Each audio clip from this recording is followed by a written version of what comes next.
nhung nắng mây bư trên áo đi ta kim lạc cơ ye chi ye mong ye mây bư ở như lan thầm ye đã đâm lạc chính nè se có đâu như đêm nắng ý sai ở xa cái xin tâm nhận kỳ có ta như hoa lan trên màn để nhìn nắng mình nhung của ai Jesus giờ mong nhớ với ngôi nhà vui hi bạc lệ bị bưu mẹ bao ăn thầm bưu cao hoàng mang tên mình nhung bưu ấy dân thầm bưu ba trên nhé xin anh nhung lắm như mẹ kém em ở điều ở miền mẹ xa mà yang em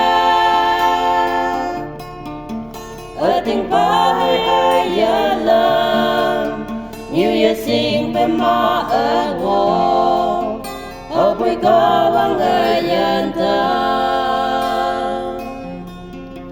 có ta như hoa lan trên màn để nhìn nắng mình nhung của ai Jesus giờ mong nhớ với ngôi nhà vui hi bạc lệ bị bưu mẹ bao ăn thầm bưu cao hoàng nắng tên mình nhung bưu ấy lấy đầu thế đi bưu trên mẹ mình đã hai Christian em ở tình lạc của lan xe mà thì khi teman ma ta ngô ha ya ha me ni se ku ye ni pa song te yi ha